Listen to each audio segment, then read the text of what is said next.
Praise the Lord. जय मसीह की।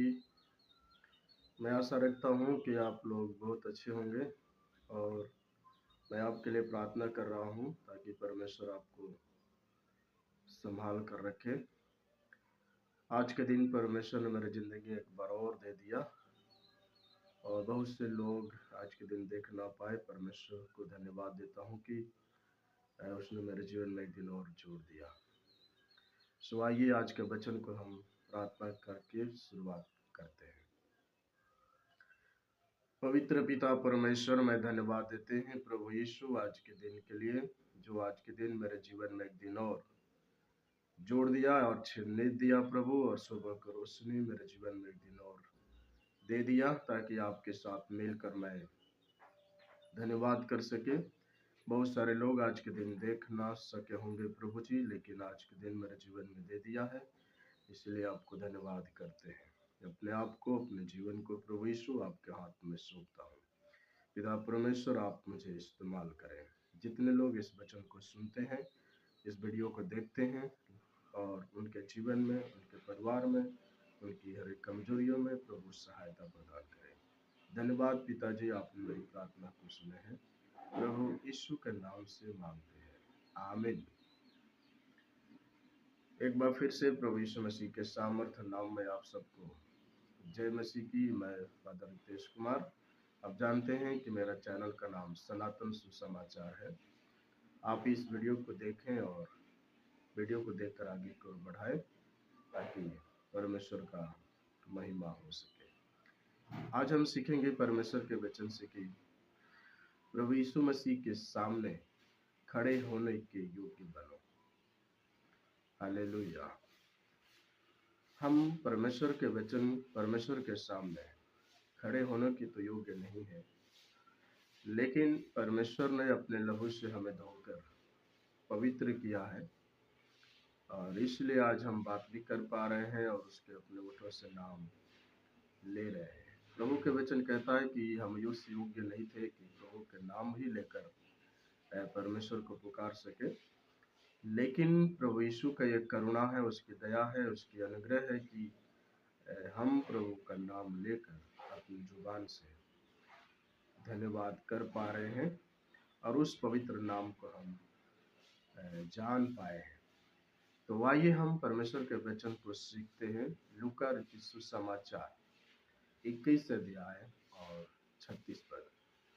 यहाँ पर परमेश्वर के वचन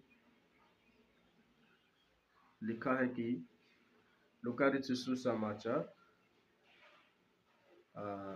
21 अध्याय नया नियम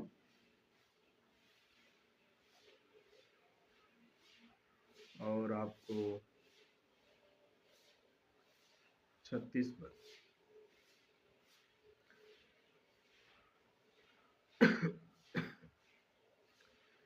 इसलिए जागते रहो और हर समय प्रार्थना करते रहो कि तुम इन सब आने वाली घटनाओं से बचने और मनुष्य के पुत्र के सामने खड़े होने के योग्य बनो।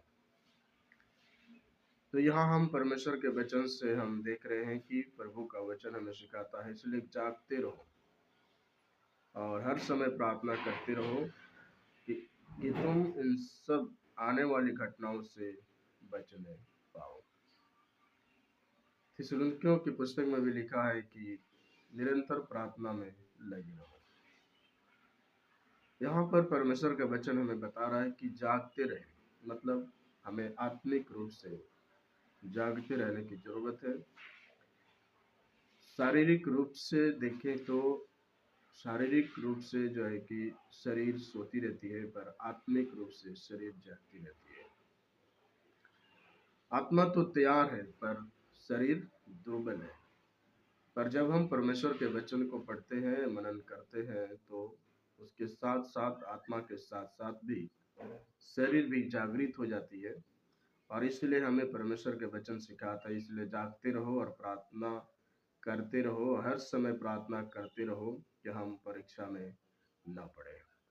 तो आइए हम परमेश्वर के वचन को देखें कि आने वाली घटनाओं से हमें कैसे बचना है, मनुष्य के पुत्र के सामने खड़े होने के योग्य बन पाए। तो यहाँ हमने पहले ही आपको बताया कि प्रभु यीशु के मसीह के सामने हमें खड़े कैसे होना है, उसके विषय में हम चर्चा करेंगे। तो हम देखते हैं परमेश्वर के वचन हमें सिखाता है कि जब हम प्रार्थना करें, प्रार्थना में हम स्ट्रोंग हो जाए, उसके सामने हम पवित्र बन जाए, सिद्ध बन जाए, और तब हम उसके सामने विश्वास योग्य होंगे और उसके सामने खड़े होने हम पाएंगे। तो यहाँ हम परमेश्वर के वचन से दिखाता है कि निरंतर प्रार्थना करते रहो ताकि तुम परीक्षा में ना पड़ो। एक जगह और प्रभु यीशु मसीह जब पहाड़ पे गए प्रार्थना करने के लिए, तो चेलों से कह गए कि आप लोग प्रार्थना करते रहो कि तुम परीक्षा में ना पड़ो। तो प्रभु यीशु मसीह कह के चले गए और प्रार्थना करके प्रभु यीशु मसीह पहाड़ से रिटर्न आए, तो वहां पे क्या देख रहे हैं कि चेले सो रहे हैं। तो प्रभु यीशु मसीह ने यहाँ पर देखे कि प्रभु यीशु मसीह बोले, क्या तुम थोड़ा भी मेरे साथ जाग नहीं सकते? तो यहाँ हम देख रहे हैं कि हमें जागने की जरूरत है, हमें प्रार्थना में जागने की जरूरत है, तब हमारे जीवन में परमेश्वर की आशीष बनेगी। आइए हम परमेश्वर के वचन से 3 बातें सीखते हैं। पहला चीज, जो माता या पिता को मुझसे अधिक प्रिय जानता है वह मेरा योग्य नहीं है, मेरे योग्य नहीं है, या मेरा चेला नहीं है। आइए हम पढ़ते हैं मत्ती की पुस्तक 10 अध्याय और आपको 37।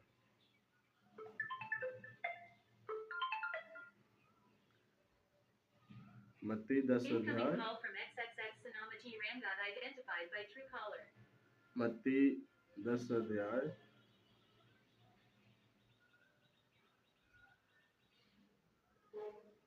और आपको 37।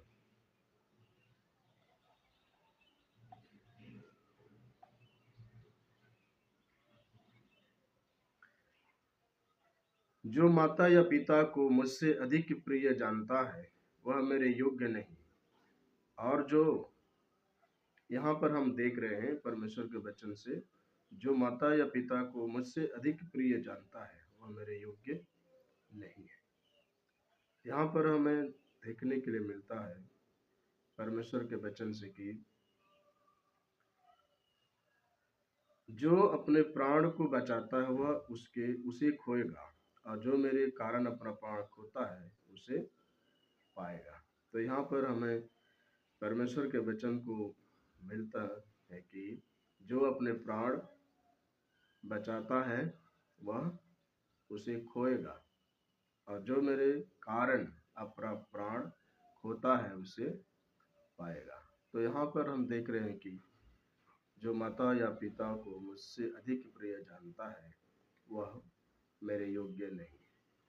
परंतु यहाँ पर परमेश्वर के वचन हमें सिखाता है उससे जो अपने प्राण बचाता है वह उसे खोएगा, यानी अपने आप को जो बचाने का कोशिश करता है वो अपने आप से खोएगा, और जो मेरे कारण अपना प्राण खोता है वह उसे पाएगा।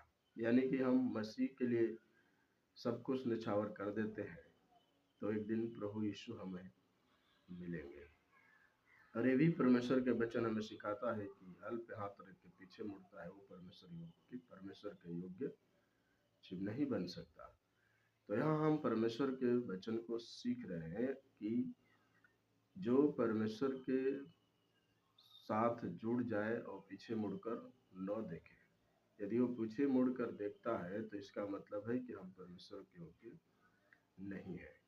तो हमें परमेश्वर के वचन से सीखने के लिए मिलता है कि परमेश्वर का वचन हमें सिखाता है कि हम उसके पात्र हैं। और यहाँ पर देखते हैं मत्ती की पुस्तक 22 अध्याय और 37 पर। मत्ती की पुस्तक 22 अध्याय और 37 पर उसने उससे कहा, तू परमेश्वर अपने प्रभु से अपने सारे मन, अपने सारे प्राण और अपने सारी बुद्धि के साथ प्रेम रख। हालेलुया। यहाँ हम देख रहे हैं प्रभु यीशु के वचन कहता है कि तू अपने परमेश्वर तू परमेश्वर अपने प्रभु से, यानी तू अपने परमेश्वर प्रभु से अपने सारे मन से और अपने सारे प्राण और अपने सारी बुद्धि के साथ प्रेम रख। बड़ी और मुख्य आज्ञा तो यही है, और उसी के समान यह दूसरी भी है कि तू अपने पड़ोसी से अपने समान प्रेम रख, है ना। तो यहाँ हम देख रहे हैं कि परमेश्वर का वचन बोल रहा है कि अपने सारे मन से, अपने सारे प्राण से और अपने सारी बुद्धि के साथ हमको परमेश्वर से प्रेम रखना है। तो यहाँ हम देख रहे हैं प्रभु का वचन हमें सिखाता है कि जो माता पिता को मुझसे अधिक प्रिय जानता है वह मेरे योग्य नहीं है।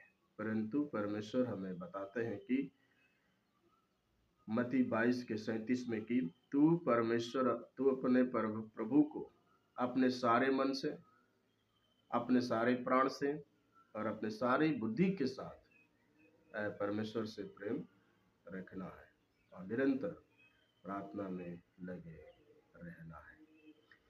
तो हमने सीखा पहली बात को, तो हम पहली बात ये सीखा कि परमेश्वर ने हमको जीवन में अद्भुत रीति से काम किया। और यहाँ हम देख रहे हैं परमेश्वर के वचन से कि तू अपने परमेश्वर को सारे मन से, सारे प्राण से और सारी बुद्धि से परमेश्वर को प्रेम रखना है। तभी तुम्हारे जीवन में परमेश्वर की आशीष बने रहेंगे और हम परमेश्वर के साथ पूरे दिल से हम परमेश्वर से प्रेम कर पाएंगे। तो यहाँ हम देख रहे हैं कि परमेश्वर का वचन हमें सिखाता है कि परमेश्वर का, प्रभु का जो प्रेम है हमें विवश करता है कि हम उससे प्रेम रखें। तो आइए हम परमेश्वर के वचन से सीखे हैं। जो पहले चीज़ें हमने सीखा कि जो माता या पिता को मुझसे अधिक प्रिय जानता है वह मेरे योग्य नहीं हो सकता। तो यहाँ परमेश्वर के वचन सिखा, तो तू अपने परमेश्वर को सारे मन से प्रेम रखना है, सारे प्राण से मन रखना है, प्रेम रखना है और अपने सारी बुद्धि के साथ परमेश्वर के साथ प्रेम रखना है। तो हमने पहली बात ये सीखी कि जो माता या पिता को मुझसे अधिक प्रिय जानता है वो मेरे योग्य नहीं हो सकता है। दूसरे पॉइंट हम देखते हैं, जो बेटा या बेटी को मुझसे अधिक प्रिय जानता है वह मेरे योग्य नहीं है। जो बेटा या बेटी को मुझसे अधिक प्रिय जानता है वह मेरे योग्य नहीं है। ये बात आप जो है कि मत्ती 10:37 में देख सकते हैं। तो यहाँ पर हम प्रभु के वचन को देखते हैं। लूका रचित सुसमाचार 20 अध्याय, लूका रचित सुसमाचार 20 अध्याय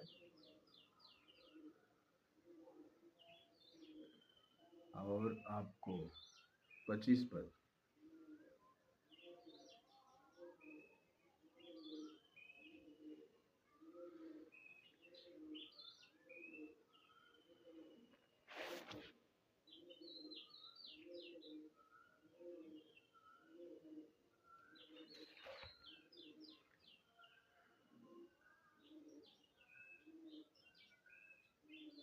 हम्म 20:35 पर जो लोग इस युग ठहरेंगे कि उस युग को और मरे हुओं में से जी उठना प्राप्त करें, उनमें विवाह और शादी ना होगा। तो यहाँ हम देख रहे हैं कि परमेश्वर के युग में, है ना, परमेश्वर के युग में योग पर जो लोग इस योग्य हो ठहरेंगे कि उस युग को और मरे हुओं में से जी उठना प्राप्त करें, उनमें विवाह शादी ना होगा। तो यहाँ हम देख रहे हैं कि जो लोग निष्कलंक ठहरेंगे, जो पवित्रता के साथ अपनी जिंदगी बिताएंगे और उस योग्य ठहरेंगे, तो वहाँ पर परमेश्वर के साथ में, परमेश्वर का राज्य में वहाँ शादी और विवाह नहीं है। और यहाँ परमेश्वर के वचन हमें सिखाता है कि वे फिर मरने के भी नहीं, वे फिर से मरण, वहाँ पर मृत्यु नहीं है, क्योंकि वह स्वर्गदूतों के समान होंगे। अब वहाँ पर क्या होंगे, एक स्वर्गदूत का रूप हम वहाँ पर देखेंगे। और पुनरुत्थान की संतान होने से परमेश्वर के भी संतान होंगे। तो इसका मतलब है कि हमारी भी मृत्यु है और हम भी परमेश्वर की महिमा में बदल जाएंगे, और हमारा भी पुनरुत्थान है और हम भी परमेश्वर की सनातन संतान होने से परमेश्वर के भी संतान होंगे। तो यहाँ हम परमेश्वर के वचन बोला है कि मत्ती की यूहन्ना की पुस्तक आपको 1 अध्याय 12 पद में, जितनों ने उसे ग्रहण किया वो परमेश्वर के संतान होने का परमेश्वर ने उन्हें अधिकार दिया। तो यहाँ पर हमें परमेश्वर के वचन सिखाता है पुनरुत्थान की संतान होने से परमेश्वर के भी संतान होंगे। तो इसका मतलब हम जब मसीह के साथ प्रभु के साथ में हम बपतिस्म लेते हैं, मारे गए, गाड़े गए और फिर से प्रभु यीशु मसीह तीसरे दिन जी उठे। तो यहाँ हम देख रहे हैं कि जैसे हम बपतिस्म लेते हैं, हम प्रभु के साथ में एक नया जन्म को प्राप्त करते हैं और हम फिर से मसीह के साथ जी उठते हैं और फिर से हम परमेश्वर के साथ में होंगे। जो एक नया युग होगा, नया जो उस योग्य होंगे उसको परमेश्वर चुनाव करेगा और वही लोग परमेश्वर के राज्य में प्रवेश करेंगे। तो हमने देखा कि यहाँ पर 2 थिस्सलुनीकियों, आइए हम परमेश्वर के वचन से देखते हैं 2 थिस्सलुनीकियों और आपको 1 अध्याय 5 से 6। यह परमेश्वर के सच्चे न्याय का स्पष्ट प्रमाण है कि तुम परमेश्वर के राज्य के योग्य ठहरो, जिसके लिए तुम दुख भी उठाते हो। क्योंकि परमेश्वर के निकट यह नहीं है कि जो तुम्हें कलेश देते हैं उन्हें बदले में कलेश दे, और तुम जो कलेश पाते हो हमारे साथ चैन दे, उस समय जबकि प्रभु यीशु अपने सामर्थी सरदूतों के साथ धधकती हुई आग में स्वर्ग से प्रकट होगा। हालेलुया। तो यहाँ हम देख रहे हैं परमेश्वर के वचन से कि हम उस राज्य में प्रवेश करेंगे जो परमेश्वर की राज्य है। उस योग्य हमको बनाना है ताकि हम परमेश्वर के राज्य में प्रवेश कर पाए। यहाँ प्रभु के वचन हमें स्पष्ट करता है कि तुम परमेश्वर के राज्य के योग्य ठहरो, है ना, जिसके लिए दुख भी उठाते हो। तो हम देख रहे हैं कि उसके योग्य हमें समझ बनना है। उसके जिस तरीका से प्रभु यीशु ने बोला कि जैसा मैं पवित्र हूँ वैसे तुम भी पवित्र बन जाओ। तो हमें भी उसी के जैसा हमको स्वभाव रखना है, उसके जैसा हमें व्यवहार रखना है। जो गुण प्रभु यीशु मसीह के अंदर थे वो गुण हमारे अंदर भी होना जरूरी है, तभी हम परमेश्वर के राज्य में इसके योग्य हम ठहरेंगे। क्योंकि परमेश्वर के निकट यह न्याय है कि जो तुम्हें कलेश देते हैं उन्हें बदले में कलेश दे। यहाँ पर हमें जो दुखित करते हैं, हमें जो परेशान करते हैं, उसको भी परमेश्वर न्याय परमेश्वर करेगा। इसलिए हमें सारी जितनी भी चीज़ें हैं वो परमेश्वर के हाथ में हमको देना है। उसका न्याय तो खुद ही परमेश्वर कर लेगा। हमें किसी को न्याय करने की हमें आवश्यकता नहीं है, उसका न्याय परमेश्वर खुद करेगा। और तुम जो कलेश पाते हो हमारे साथ चैन दे, यानी हमारे साथ में विश्वास योग्य बने रहे, उस समय जबकि प्रभु यीशु अपने सामर्थी स्वर्गदूतों के साथ आग में स्वर्ग से प्रकट होगा। यानी कि स्वर्ग से प्रभु यीशु मसीह हमारे साथ में, हमारे सामर्थी स्वर्गदूतों के साथ में आएगा, उपस्थित होगा। उस समय हम पवित्र होंगे और उस समय हमको परमेश्वर अपने राज्य में लेकर जाएगा। तो हमने ये बात को देखा कि प्रभु यीशु मसीह जो अपने बेटा या बेटी को मुझसे अधिक प्रिय जानता है वो मेरे योग्य नहीं हो सकता। तो यहाँ हम प्रभु के वचन से सीख रहे हैं कि हमको अपने बेटे से भी ज़्यादा परमेश्वर को प्रेम, प्योरिटी हमको देना है, ताकि हम परमेश्वर के राज्य में प्रवेश कर सके। यूहन्ना की पुस्तक 5 अध्याय 23 पद। यूहन्ना रचित सुसमाचार 5 अध्याय और 23 पद। इसलिए कि सब लोग जैसा पिता का आदर करते हैं वैसे ही पुत्र का भी आदर करें। जो पुत्र का आदर नहीं करता वह पिता का जिसने उसे भेजा है आदर नहीं करता है। मैं तुमसे सच सच कहता हूँ, जो मेरे वचन सुनकर मेरे भेजने वालों पर विश्वास करता है अनंत जीवन उसका है और उस पर दंड की आज्ञा नहीं होती, परंतु वह मृत्यु से पार होकर जीवन में प्रवेश कर चुका है।